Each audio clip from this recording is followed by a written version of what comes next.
Ya, warnanya juga mantap pokoknya. Kita bikin bahan-bahannya ada teri tawar, wajib pakai teri tawar ya, jangan yang teri asin. Yang kedua, bahan wajibnya adalah kacang tanah. Pilih kacang tanah yang bagus biar nggak bau apek. Kalau kacang yang jelek bau apek. Bahan-bahan bumbunya sederhana, ada bawang merah, bawang putih, cabai merah, serai, daun salam, daun jeruk wajib biar wangi. Nah, ini untuk rasanya ada gula pasir, asam jawa, ada garam sama penyedap. Kenapa pakai garam masak ikan asin? Karena emang ikan asin tawar. Ada trik untuk menggoreng, pertama kacang dulu baru ikan asin biar nggak boros minyak ya. Masukkan minyak secukupnya saja, lalu menggoreng kacang sampai kuning keemasan, jangan sampai terlalu coklat, itu udah agak bau gosong nggak enak ya. Aduk sesekali aja, jangan terlalu sering, dan harus dijaga apinya di bawah sedang karena memang kacang itu agak menipu, jadi bunyinya itu kayak nggak panas, ternyata panas banget, nanti hasilnya takut gosong. Nah, ini dia udah matang kacangnya, angkat. Habis goreng kacang, minyaknya buat ikan asin. Triknya gitu, nggak boros, jangan ikan asin dulu, minyak nanti kotor buat goreng si kacangnya. Nah, kalau ada pertanyaan, kan nanti juga si kacangnya diaduk dengan ikan asin. Iya, tetapi bagusnya si kacang itu duluan.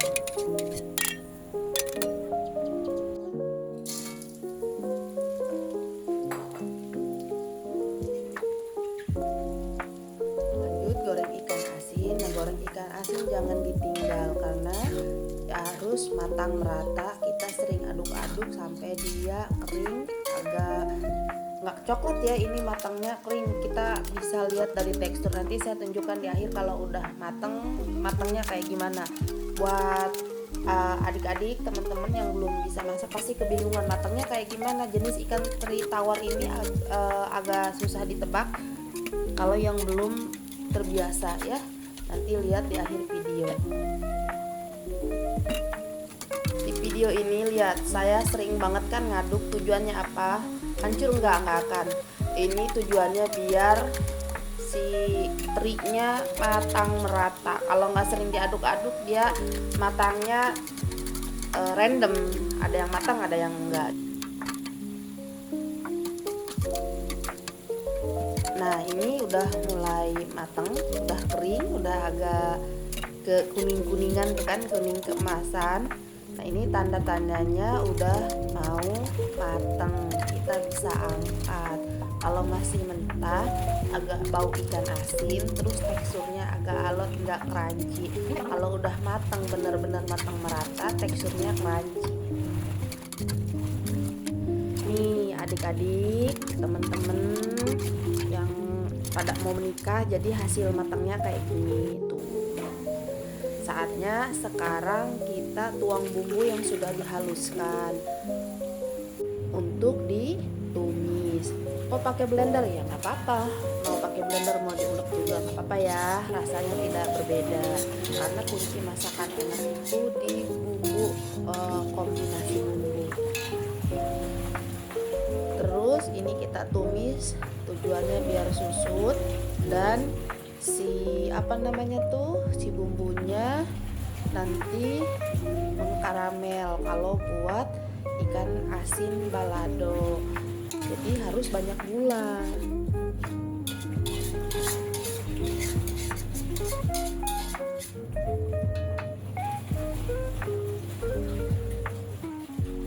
Masukkan bumbu perasa, ada gula, garam, sama penyedap.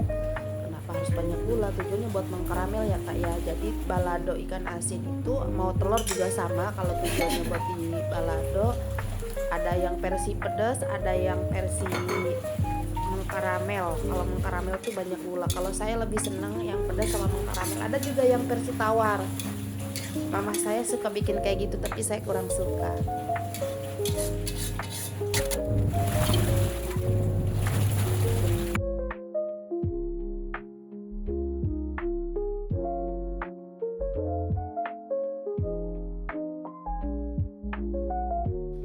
Aduk sesekali, jangan terlalu sering ya, apinya api sedang aja.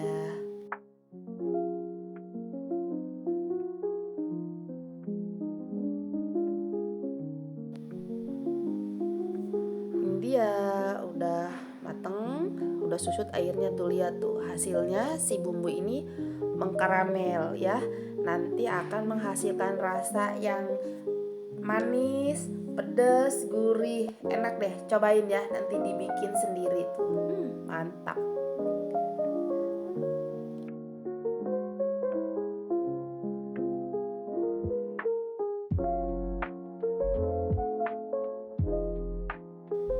Pastikan si bumbu harus benar-benar susut dari air ya, karena ini buat awet, ditaruh di kulkas bisa 1 mingguan juga kalau masih ada kadar airnya basah nantinya. Nah, lalu udah kering si kadar airnya, masukkan si ikan asin, aduk sampai rata tuh. Kayak gini. Untuk mengaduknya, apakah apinya nyala? Kecil aja, dikecilin ya, takut gosong. Kalau sudah mix, aduk rata, masukkan kacang tanah, lalu aduk lagi. Pas kan tuh berat si ikan asin, kacang tanah sama bumbu, nggak terlalu banyak dan nggak kurang bumbu. Makanya kalau nanti mau praktek, mau bikin berat ikan asin, berat kacang tanah sama bumbu, ikutin di deskripsi, jangan ada yang dikurang-kurangi ya. Nantinya hasilnya kayak gini tuh. Mantul, tinggal bikin nasi kuning atau nasi putih, bekal buat suami kerja, buat anak-anak, ada teman-temannya main ke rumah, ini hidangan buat solusi ya. Tidak bosan sama nugget sama ayam. Jadi anak-anak tuh heran, ini enak-enak bikinnya kayak gimana sih Bu gitu. Malum ya Bun, pengalaman pribadi saya tuh kayak sama anak-anak digituin. Nah, silahkan dicoba buat bunda-bunda, buat kakak-kakak, teteh, adik-adik yang mau belajar. Terima kasih sudah nonton. Dapur Ambu, assalamualaikum.